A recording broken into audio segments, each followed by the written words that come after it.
Good evening, lanterns and germs, and welcome to probably the worst dungeon to solo. I hated this one. I legit hated this one. And not because it was hard, but I just hated this one, and you will see probably in the video. And it immediately starts at the first group already. 5 elites. Yep, 5 elites. And this is a common thing in this dungeon, even though 2 or 3 of them not elites after this, but it's still 5 enemies. And you can think how difficult it is to defeat 5 elites by yourself, right? Especially that they are linked, there is no way to pull them differently. And yeah, so there was only one option for me to do: kill one and run out of the dungeon. And this is gonna be a common thing in this dungeon. And this is the reason why this is probably the worst dungeon so far I had done. Now you might have already noticed, but our first problematic unit is the Freezing Spirit, which casts Frost Nova, which is pretty much a root for 8 seconds. And hold and behold, without a gear, 8 seconds is a lot, being hit by 4 or 3 or 2 or whatever amount of elites that I'm getting hit by. It's really easy to die, so these guys are really dangerous. The other unit we have here is the Bonfire Ghoul, which is pretty tanky. They have way more health than anything else, and also they do pretty decent melee damage, but nothing else, so as long as I can kite them, it's fine. But here's the problem: everything is an undead. I cannot fear them, I cannot horrify them, my CC just simply doesn't work. The only thing I can use is Curse of Exhaustion, and I hope it's enough to kite them. But yeah, the problem is almost every group has 5 enemies. It's not all of them elites, but even the non-elites are really dangerous, and I will explain it now why. The Splinter Bones. They look so innocent, right? Nah, they actually do a lot of damage. The only good part is they don't really have that much health, but everything now actually really hurts. I have no gear, keep in mind that. I have no stats, so even a non-elite deals so much damage by now. They for some reason do pretty much the damage of an elite, even though they are non-elite. But that's not the problem.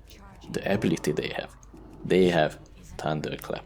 Once they actually manage to reach in melee range, they can use Thunderclap, which is a really huge slow for 10 seconds. And as you can see, they got me and they killed me.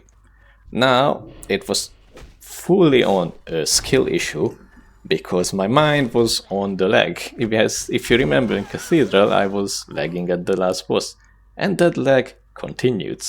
I lagged throughout the whole dungeon, and it really annoyed me so much that I wasn't actually paying attention to this part.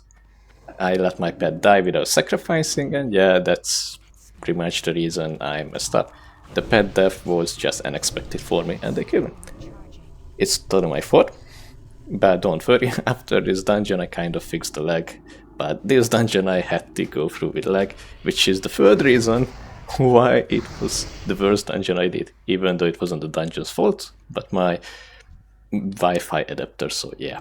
But let's talk about the star of the show, Splinterbore Captain. This one is stronger than anything I've fought in this game.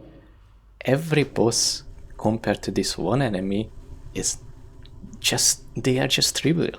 This guy kicks ass.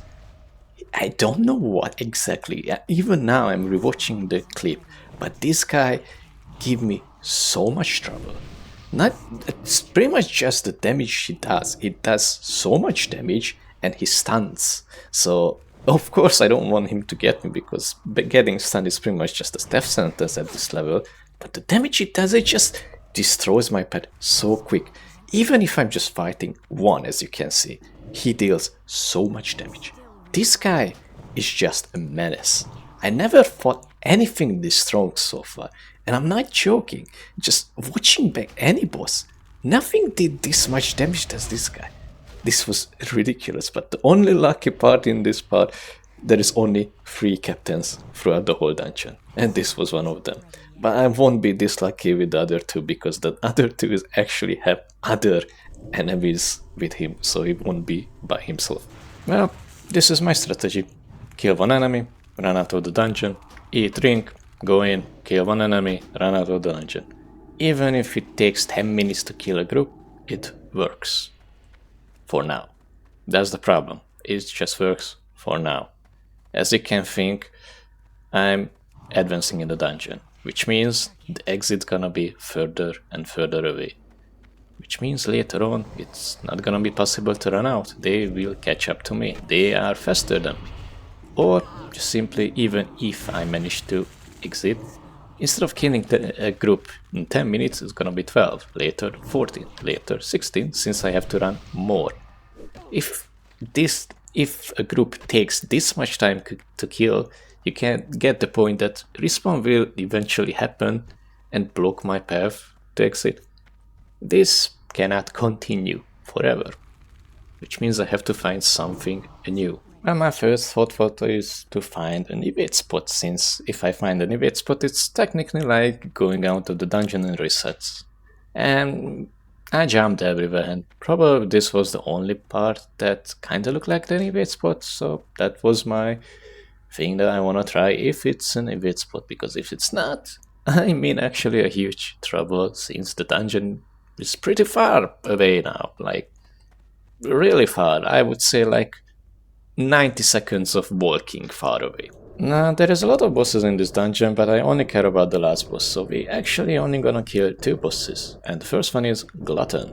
He is just a boss that's patrolling and it's in the way, so I kinda wanna kill it, or I would say I had to kill it. And I just did the hero strategy, I just let Pet solo it. Although, as throughout the fight, as Glutton loses health, he gains attack, which means I can't do this forever, since he will out-damage my healing. So, at the end I just kited. Nothing special happened to this boss.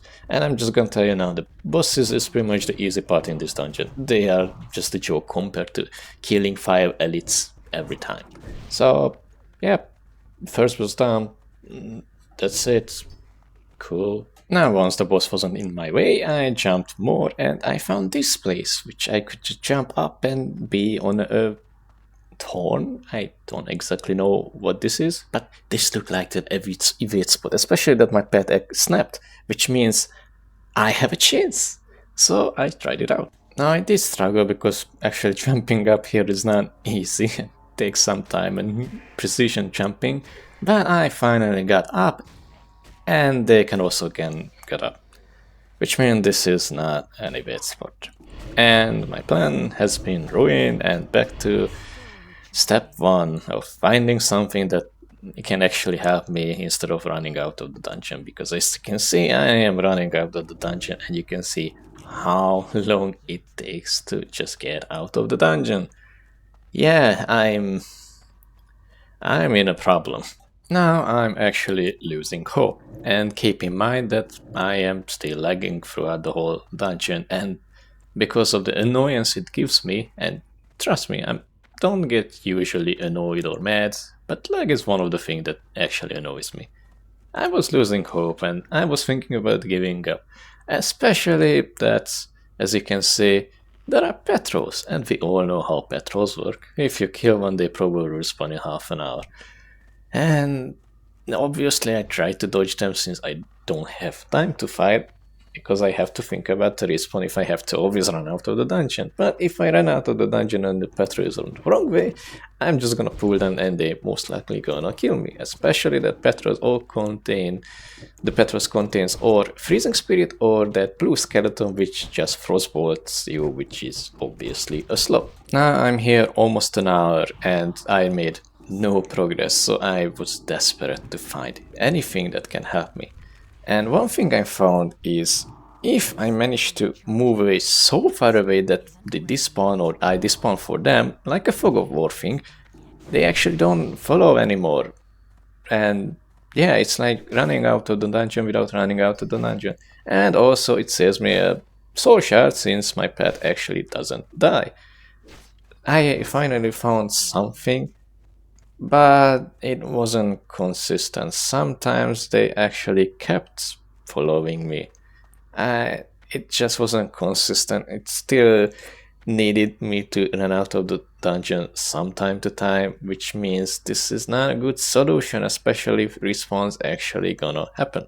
In every group, I only killed like one or two, so I can actually sneak around, as you can see. Although my pathing was pretty narrow, it was really easy to accidentally aggro them. It was dangerous, but I needed to somehow buy time. So I'm trying to kill only those ones that actually in the way, that actually aggroes me if I'm too close. But it's still not enough. I still have to run out of the dungeon. I needed a solution.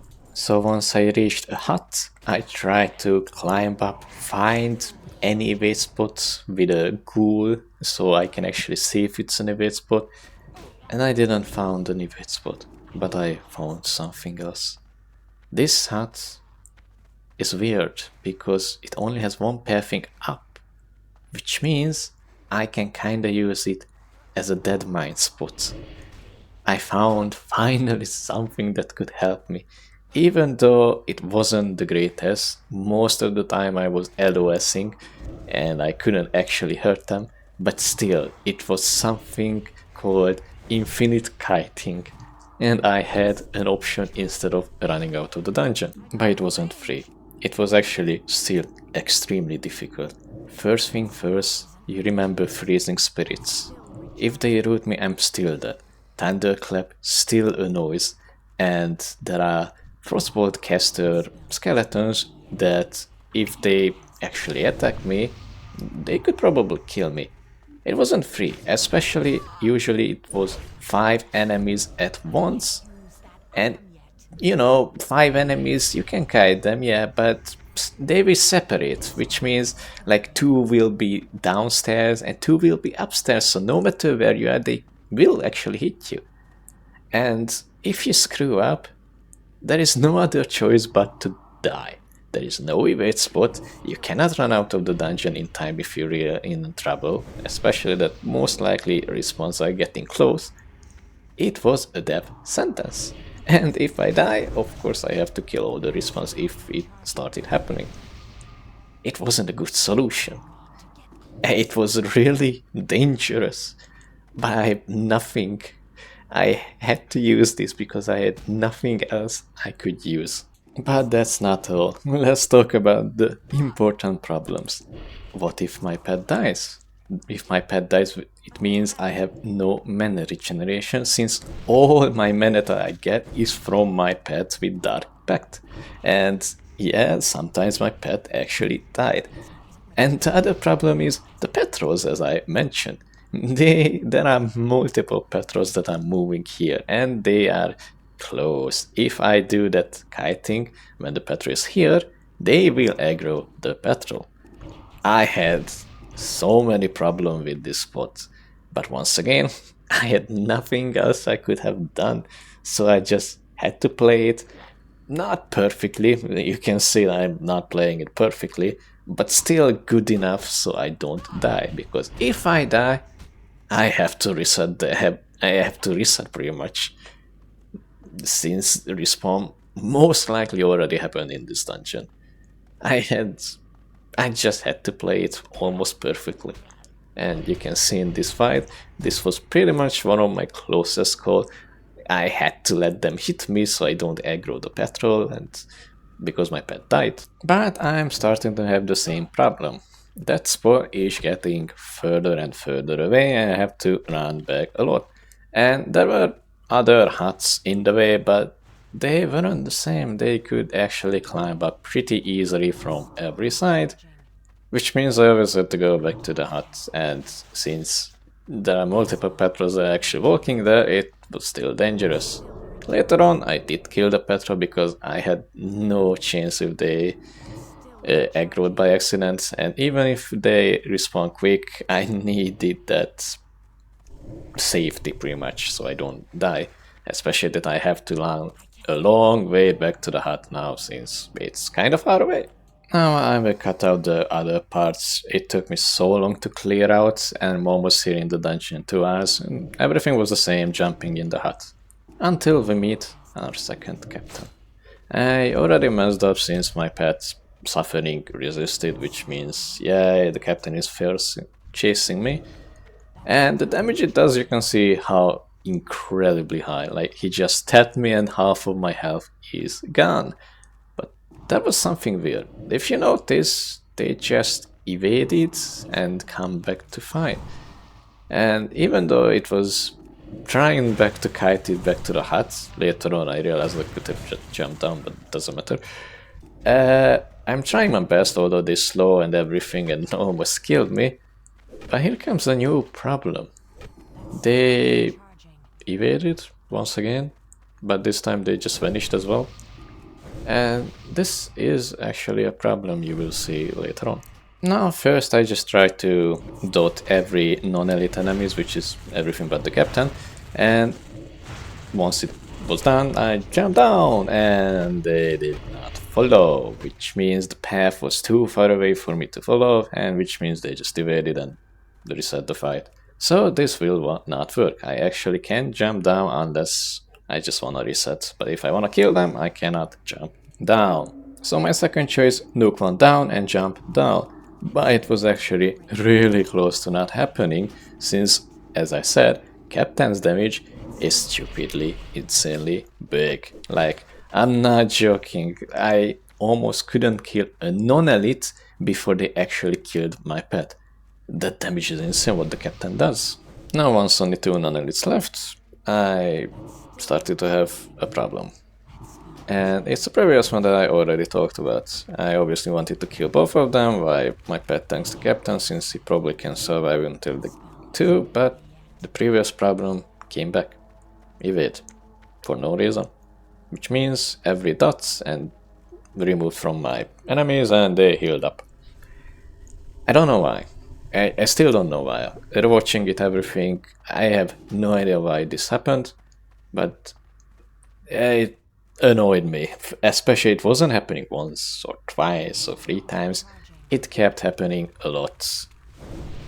And yeah, evades sucks. So, which means the captain was actually unkillable because he had so much health that I couldn't burst down before he evades. So my only solution was to skip, but the problem was if I run back and it aggroes, it 1 could kill me, and 2, because if it aggroes, means if he evades, everything else that I was fighting will also evade. I don't know why it works like this in World of Warcraft, but that's how it works. That means I cannot kite the enemy back to my hut to do the advanced jumping, because the captain will make them evade. Which means I needed to find a new way to fight, but I was lucky, since the next group was next to a hut, which means I grabbed 1 ghoul when I finished everything else and tested out the hut. And with my luck, that hut also had the weird pathing, and actually it was kinda better, but oh, thank god, this would have been so annoying to deal with. It's already the most annoying dungeon. You don't believe how annoying to fight in this place, in the hut, for 10 minutes, for 20 minutes, just to kill a couple of elites, since you cannot use half of your abilities like fear to actually fight them, and you cannot kite them because there is an evade guy, and you cannot kite precisely because patrols move everywhere. Most annoying dungeon, but at least my luck was here with the last hut that I needed. Now there was 1 more group left before the boss, and you can see I desperately trying to skip to jumping off with no luck, which means I had to kill, and surprise surprise, it's our 3rd captain, but this time there are elites in the group, to be exact, a summoner, which is not that strong, that's why I didn't talk about it, but still an elite. And I had to do the same thing, kill 1, jump down, reset. I did it like 4 times. Maybe 3, I'm not exactly sure. But slowly but surely I managed to actually do it, and once done, we managed to go for the boss.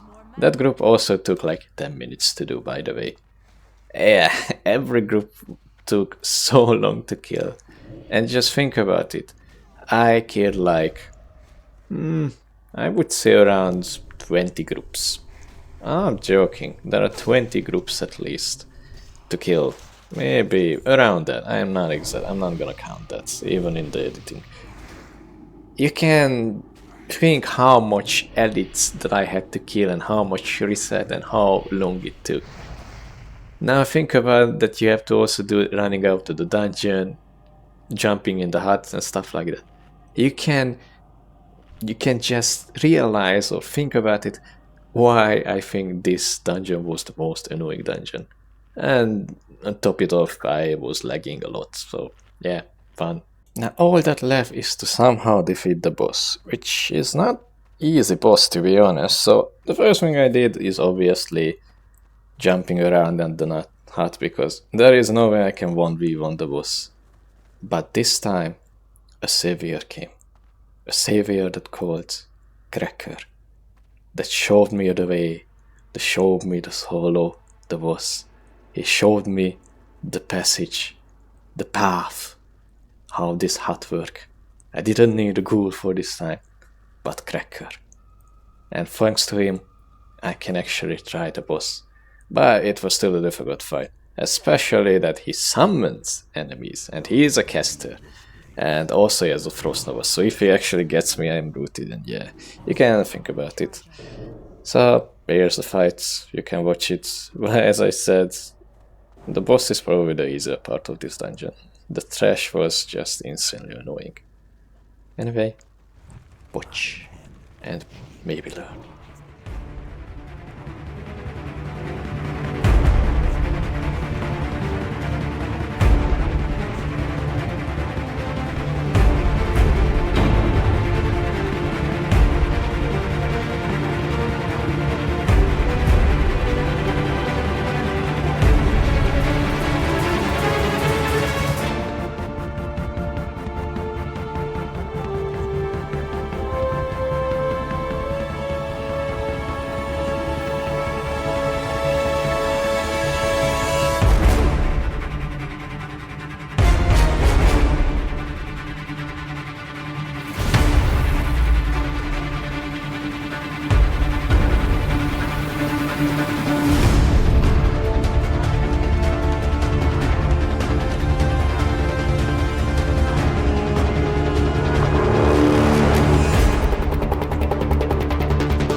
And the boss has fallen, and Razorfen Down has been cleared.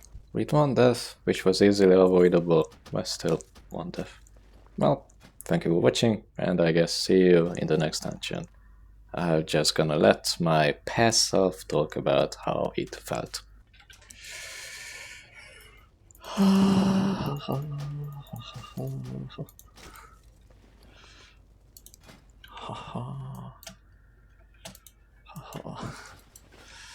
This, yeah, this one was Cracker. I love you. You actually found me something really useful. Everything We cleared out pretty much the whole dungeon. Oh my god, took so long. Actually, I don't know how long it took, but I'm pretty sure it was so long. It has a lot of potion. Kind of the same amount as in Cathedral. So Shadow Protection potion was kinda useless. I thought something will use Shadow, but nope. So only the Frost Protection did something, and just kind of did against the last boss, which actually probably saved my life when he actually frosted about me. That was bad. I didn't use this, although it has a potion cooldown. No, Healthstone cooldown. What? Okay, I don't think we're gonna use this ever then. Basilisk Spine is not worth more than Healthstone. Oh boy, we did it. I can't believe it. We died once, which was totally my fault because I was so annoyed by the lag. I didn't watch my pet and it died. And it happened right at the beginning, which was kind of lucky because, my man, I don't know when would the respawn actually happen. Which one do we keep? Do we keep both? I don't have that much space in my bank, man. I'm gonna sell this one because it's a plate. Okay, that was interesting. Glutton was pretty much a non-boss. He didn't hit too hard at the beginning. Yeah, and he enraged and enraged and enraged, but once he was really enraged, he was already so slow that it doesn't matter. Dreamless Sleep Potion I still didn't use. I didn't put it in a Cathedral video, and I'm not gonna put it in this one probably. That I can stop fall damage pretty much. Because the reason I did this is I remember winning Heaven when the boss actually stunned me in midair and the boss just evaded. And it stopped me in midair, which kind of what does the sleep works the same way. I tested it out, and yeah, it just stops me in midair, which means I can save myself from fall damage, and I guess it's a weird evade spot. It can be a weird evade spot. I don't think that's the case, but yeah. This dungeon was insane, by the way. Right at the start, 5 elite, like it together, and they were all strong. The spirit is annoying because once he gets you, he's in your range, Frost Nova range, pretty much. You're just dead. I can't get out of Frost Nova. The ghouls are just strong. They are the damage. They were the tanks.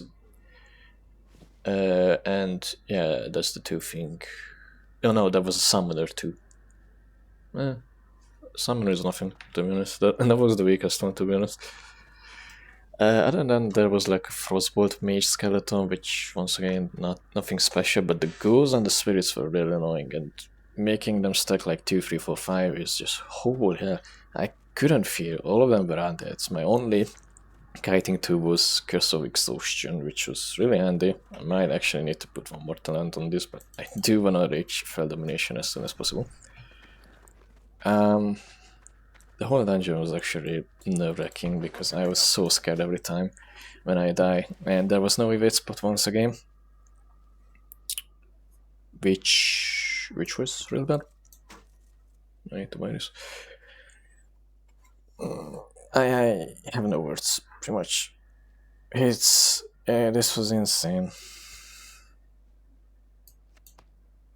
I'm glad I found the house trick again, which I used it in Dead Mines, but even with that, this dungeon was so difficult. Like, even with the trick, this was just insane.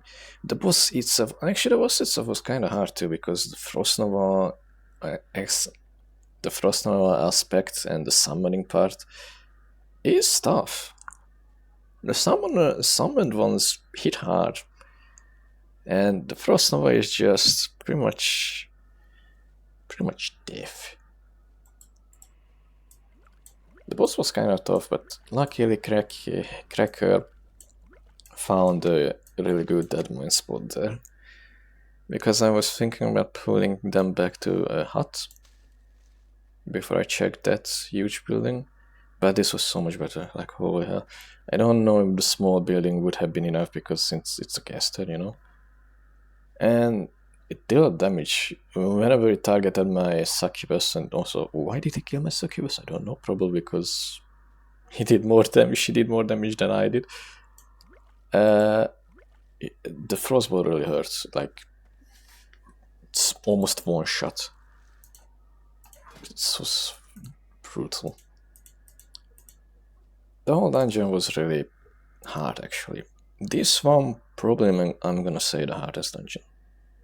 Not as a boss, the boss is still Nomergam, but overall the whole thresh part is the hardest part because I couldn't fear them, they were actually strong. This is already a huge level where being naked is kinda rough now, and it was just so much together, like every group was 4 or 5 enemies. True, most of them had 2 or 3 non-elites, but even non-elites were kinda tough, especially that they slowed, and if they catch up, which is why I loved Curse of Exhaustion here, but if they catch up, they're just gonna slow me for 10 seconds and they're just gonna kill me. This dungeon was insane. You couldn't do mistakes. If you let them catch you up, or they're gonna frost away you and or just slow you. And let's talk about the captain. I don't know what's wrong with the captain, but that dude is stronger than any boss I fought. Okay, almost any boss, like most bosses. Like Herod is nothing compared to the captains. I just couldn't kill them unless it was solo fight. If he had anyone else, like a summoner or anything, I had no chance. The captain just beats me. It was so strong. And then there was that weird captain that just evades. Like, that was really weird. It didn't really affect the run at the end, but it was still weird, and it did make me scared because I didn't know what's gonna happen.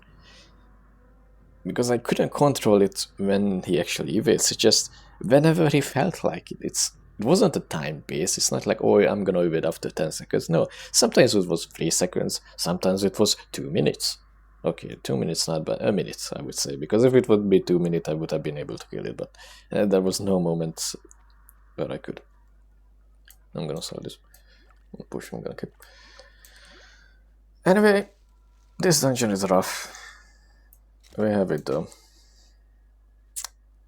And I miss the times when I did Dead Mines, man. Where the gear didn't matter that much. I need to cook. Nice. Yep. That's all about the dungeon. I don't know about the quillboard part. I'm not even wanna go to the quillboard part. Like, probably it's way easier than the undead, by the way. I'm 100% sure it's way better to do the quillboard part than the undead part. But either way, I had to go through the undead part since, you know, the last boss is there. And the whole challenge is kill the last boss. I'm happy that Kiraka find it route at the end, because since there was no evade spot and he was a caster, but bad caster because it was frostbolt, which makes me slow, so I cannot actually kite it. And I didn't know he actually summons ghosts, which was a big surprise. I'm glad that Cracker found that, because if I did any mistake, I'm just dead. I would have no chance. There was no evade spot. Although I could have jumped down and probably reset, and that might have worked. I don't know. Probably would have worked. I'm gonna throw this out. I don't need King's Blood anymore. What do I need? I don't know if I ever need this. Yeah, I'm gonna keep everything else. So I would say Cracker was actually useful, which sounds weird because this is just a cosmetic pet. Yet without him I would have never found that jump. Because Tango didn't go. most likely because I was too close to him, but I would have give up there. So weirdly enough, cosmetic pet that doesn't fight was the key to actually beat this dungeon. But once again, the boss was the easier part, especially the Glutton. Like, that one was nothing. The trash though was insane. And I'm gonna, if for some reason some of you are so stupid that you actually wanna do this, I'm gonna give you an advice. Just use invisibility potion. I was looking, it was so easy to invisibility potion, go to a place, AFK there for 10 minutes, invisibility potion, go another place. It's really easy. There's such a huge gaps between groups, and there are vines that you can just climb out so the Petros doesn't aggro you. And you just wait. That's so much better to do. Don't actually fight it if you're just going for the last boss. Just use invisibility potion. I didn't want to, because I still feel like that's cheating. But if any of you are so stupid to do this, just use invisibility potion. It's not worth it, dude. It's not. So anyway, that's it. Bye.